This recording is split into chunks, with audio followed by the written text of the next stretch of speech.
कृष्णा। हे कृष्णा जी, हम आपसे प्रार्थना करते हैं कि आज जब हम ये भगवत गीता का 11वां अध्याय पढ़े तो उस पढ़ने से जो भी पुण्य मिले वो पुण्य हमारे पितरों के साथ हम शेयर करते हैं। Thank you lord Krishna for blessing all our ancestors and each one of us. Thank you. जय Shri Krishna. Let us read the 11th अध्याय।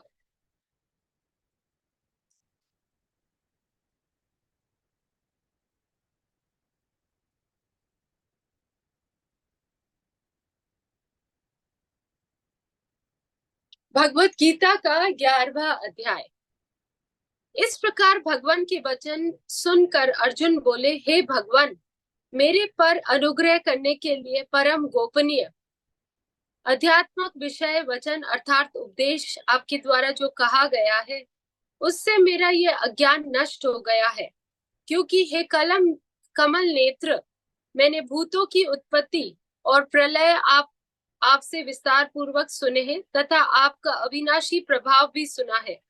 हे परमेश्वर, आप अपने को जैसा कहते हो यह ठीक ऐसा ही है, परंतु हे पुरुषोत्तम, आपके ज्ञान, ऐश्वर्य, शक्ति, बल, वीर्य और तेज युक्त रूप को प्रत्यक्ष देखना चाहता हूँ। इसीलिए हे प्रभु, मेरे द्वारा वह आपका रूप देखा जाना शक्य है।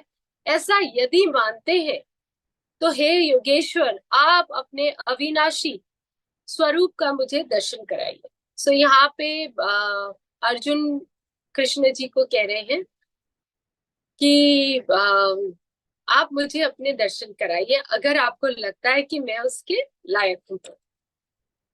इस प्रकार अर्जुन के प्रार्थना करने पर श्री कृष्ण बोले, हे पार्थ, मेरे सैकड़ों तथा हजारों नाना प्रकार के और नाना वर्ण तथा आकृति वाले अलौकिक रूपों को देख। हे भरतवंशी अर्जुन, मेरे में आदित्यों को अर्थात अदिति के 12 पुत्रों को और 8 वसुओं को, 11 रुद्रों को तथा दोनों अश्विनी कुमारों को और 49 मरुद्रड़ों को देख तथा और भी बहुत से पहले न देखे हुए आश्चर्यमय रूपों को देख।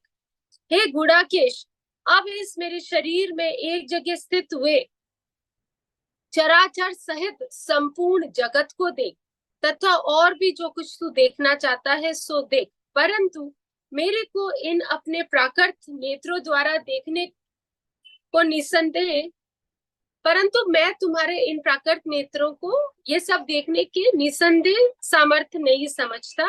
इसीलिए मैं तेरे लिए दिव्य अर्थात अलौकिक चक्षु देता हूँ, इससे तू मेरे प्रभाव को और योग शक्ति को दे। सो श्री कृष्ण एक स्पेशल दिव्य दृष्टि दे रहे हैं अर्जुन को, जिससे कि वो भगवान का दिव्य स्वरूप देख सके। सो हमारे लिए अभी क्या अच्छा हो रहा है कि हम वो सब सुनेंगे और उस सुनने से वी विल सी कि कृष्ण जी का कैसा अद्भुत रूप है। ओके, इसीलिए बोला गया है कि एकादशी को 11वां अध्याय आप पढ़े, क्योंकि इसमें साक्षात भगवान श्री कृष्ण का रूप की चर्चा हो रही है, वर्णन हो रहा है। संजय बोले, हे राजन, महायोगेश्वर और सब पापों के नाश करने वाले भगवान ने इस प्रकार कहकर उसके उपरांत अर्जुन के लिए परम ऐश्वर्य युक्त दिव्य स्वरूप दिखाया। उस अनेक सुख और नेत्रों से युक्त तथा अनेक अद्भुत दर्शनों वाले एवं बहुत से दिव्य भूषणों से युक्त और बहुत से दिव्य शस्त्रों को हाथ में उठाए हुए तथा दिव्य माला और वस्त्रों को धारण किए हुए और दिव्य गंध का अनुलेपन किए हुए एवं सब प्रकार के आश्चर्यों से युक्त सीमा रहित विराट स्वरूप परम देव परमेश्वर को अर्जुन ने देखा। हे राजन, आकाश में 1000 सूर्यों के एक साथ उदय होने से उत्पन्न हुआ जो प्रकाश होवे, वह भी उस विश्व रूप परमात्मा के प्रकाश के सदृश कदाचित भी नहीं था। ऐसे आश्चर्यमय रूप को देखते हुए पांडु पुत्र अर्जुन ने उस काल में अनेक प्रकार से विभक्त हुए अर्थात पृथक पृथक हुए संपूर्ण जगत को उस देवों के देव श्री कृष्ण भगवान के शरीर में एक जगह स्थित देखा। उसके अनंतर व आश्चर्य से युक्त हुआ हर्षित रोम वाला अर्जुन विश्व रूप परमात्मा को श्रद्धा भक्ति सहित सिर से प्रणाम करके हाथ जोड़कर बोला, हे देव, आपके शरीर में संपूर्ण देवों को तथा अनेक भूतों के समुदायों को और कमल के आसन पर बैठे हुए ब्रह्मा को तथा महादेव को और संपूर्ण ऋषियों को तथा दिव्य सर्पों को देखता हूँ। हे संपूर्ण विश्व के स्वामी, आपके अनेक हाथ, पेट, मुख और नेत्रों से युक्त तथा सब ओर से अनंत रूपों वाला देखता हूँ। हे विश्व रूप, आपके न अंत को देखता हूँ तथा न मध्य को न आदि को ही देखता हूँ। हे विष्णु, आप में मुकुट युक्त, गदा युक्त और चक्र युक्त तथा सब ओर से प्रकाशमान तेज का पुंज, प्रज्वलित अग्नि और सूर्य के सदृश ज्योतिर्युक्त, देखने में अति गहन और अप्रमेय स्वरूप सब ओर से देखता हूँ। तो यहाँ पे अर्जुन वर्णन कर रहे हैं कि कैसा श्री कृष्ण का रूप है।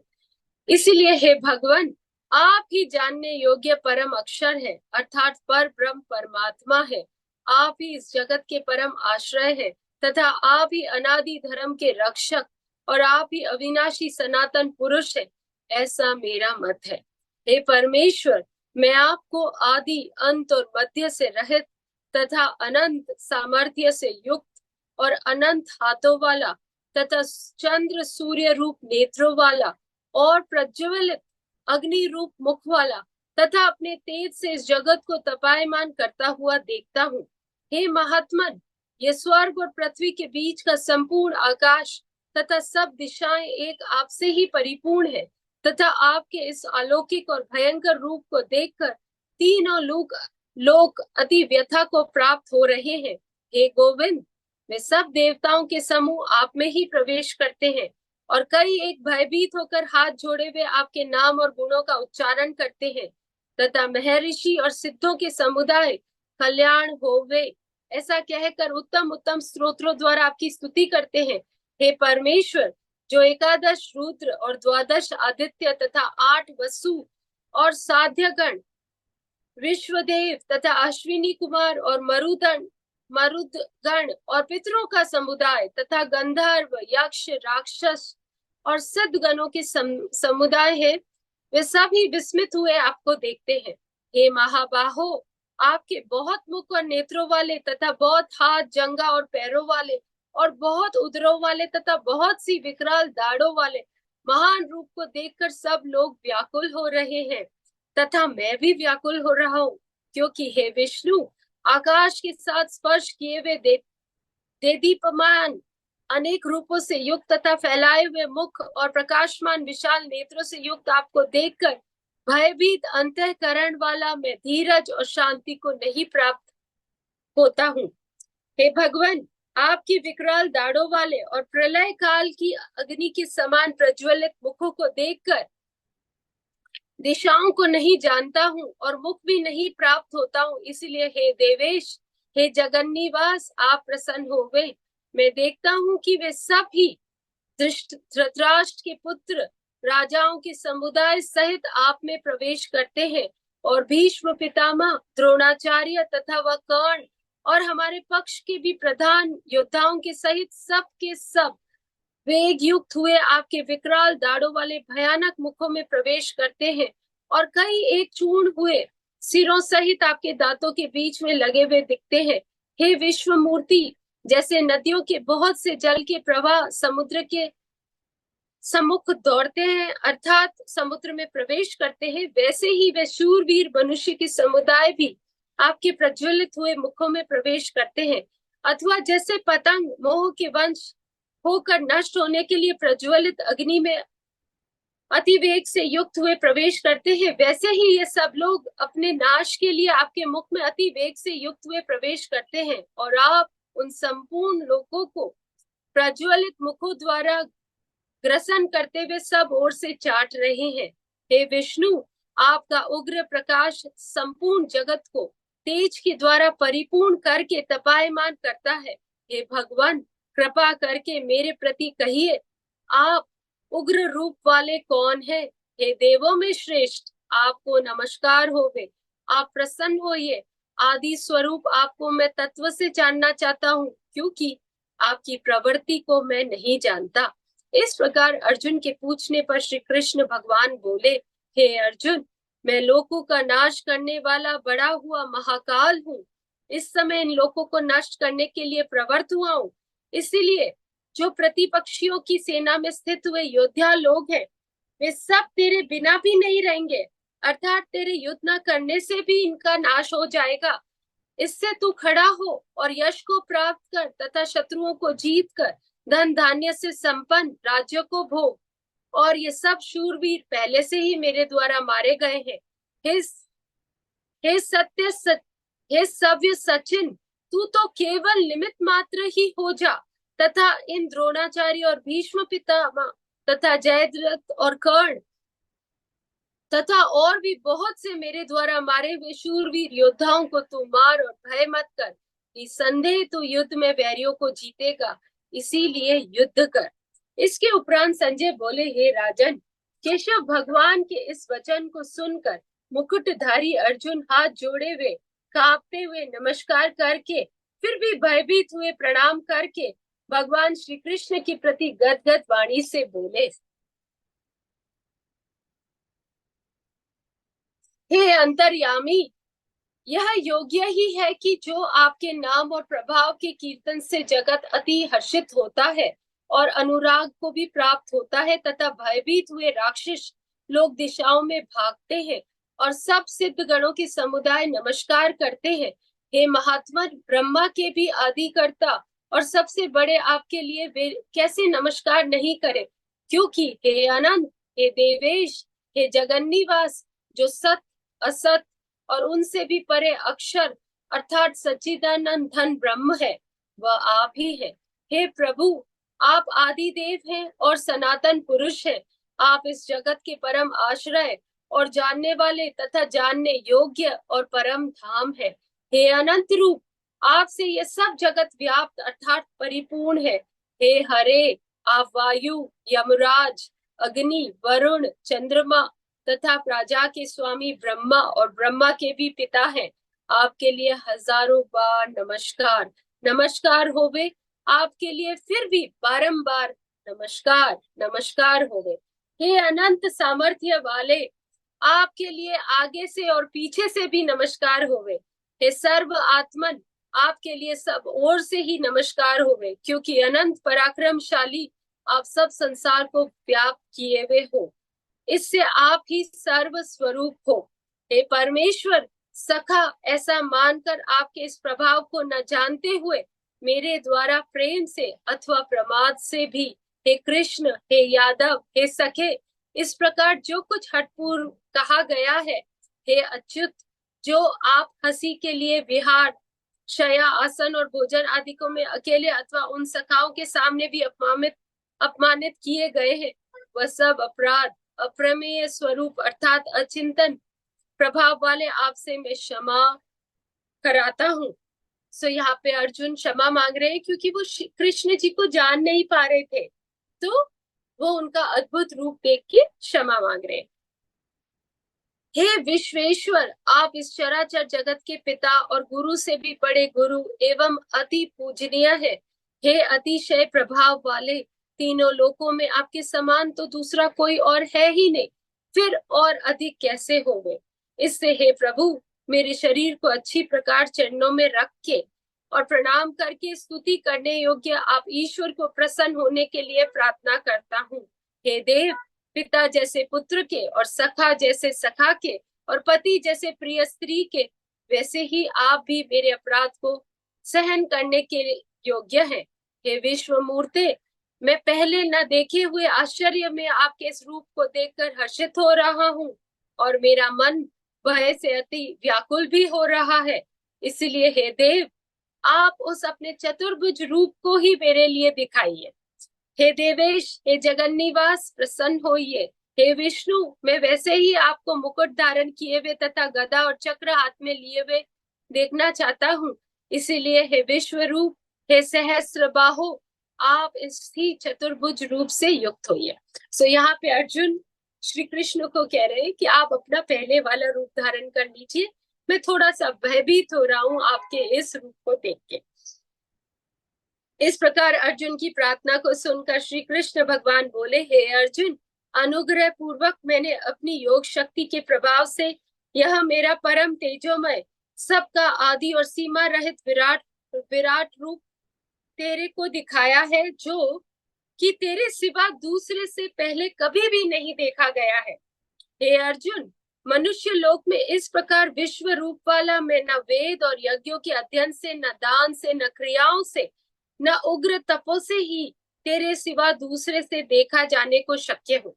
तो यहाँ पे कृष्ण जी कह रहे हैं, कितना भी वेद कोई जानता हो, कितना भी तप कोई करता हो, कितने भी पुण्य करता हो, किसी को भी आज तक मैंने ऐसा रूप नहीं दिखाया जो तुम्हें दिखाया है।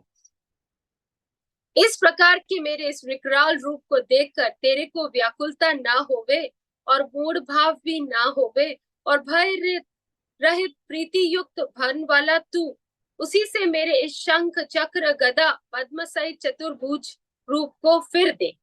उसके उपरांत संजय बोले, हे राजन, वासुदेव भगवान ने अर्जुन के प्रति इस प्रकार कहकर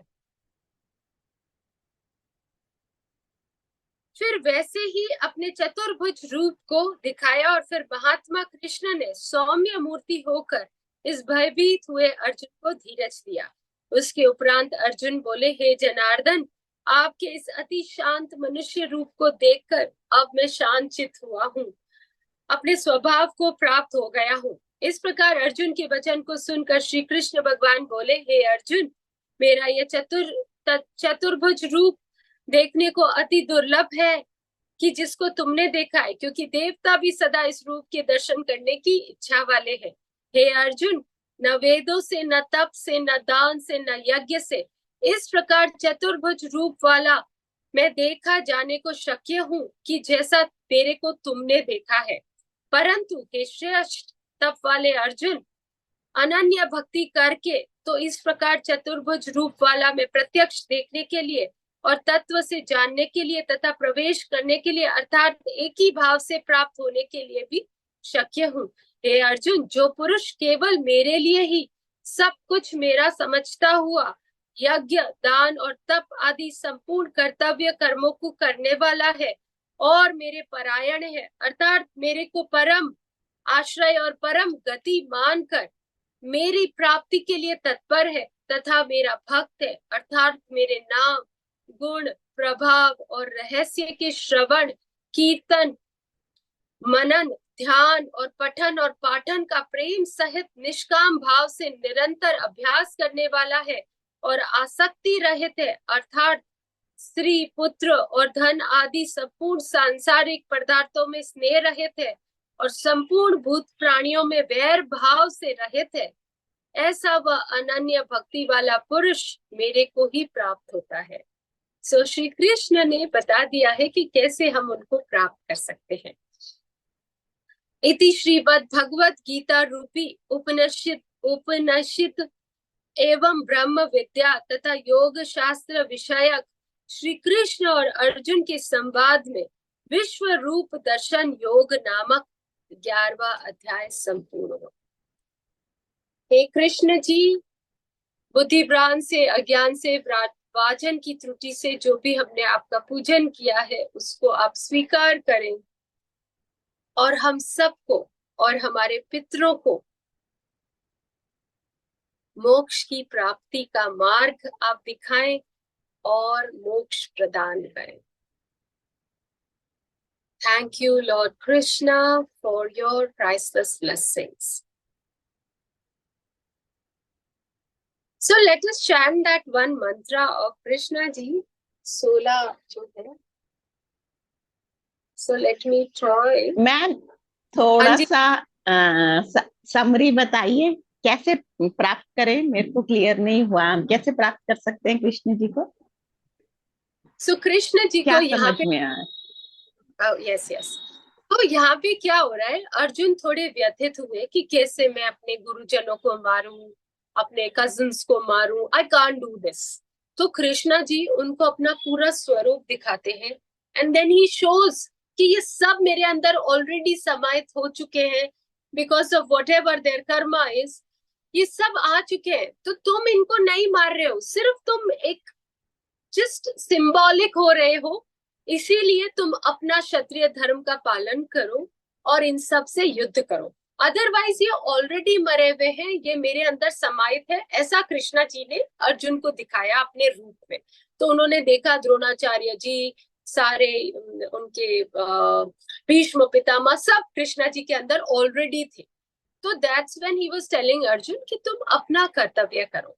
तो इसी प्रकार श्री कृष्ण कह रहे हैं कि वैसे तो मैं किसी को भी नहीं प्राप्त हो सकता हूं, बट अगर कोई मेरा भक्त है जो दिन भर मेरा बात करे, मेरी इन भगवत गीता को पढ़े, कृष्ण के अवतारों की बात करे, भजन करे, कीर्तन करे, वर्चुअस रहे, अपने धर्म का पालन करे और इंद्रियों से रहे, मतलब जो अपनी पत्नी, अपना पुत्र, अपने धन, इस बातों की परवाह ना करे, जो भय से रहित हो, ऐसा हो कि जो भक्त कृष्ण जी की भक्ति करेगा और ये मानेगा और ये जानेगा कि एवरीथिंग इज कृष्णा। जो हम कर्म करते हैं वो कृष्णा की मर्जी से हो रहे हैं, जो हम खाते हैं पीते हैं सब कृष्ण जी का दिया हुआ है, उनका दिया उन्हीं को अर्पण। एंड ऐसा जो वननेस के उसमें रहता है जो भक्त, वो अल्टीमेटली कृष्ण जी को पा पाता है, ऐसा कृष्ण जी ने कहा है। इसीलिए 11वां अध्याय का महत्व है कि एक तो यहाँ पे वो अपना रूप बता रहे हैं, plus he is giving us the path to reach to lord Krishna. Okay.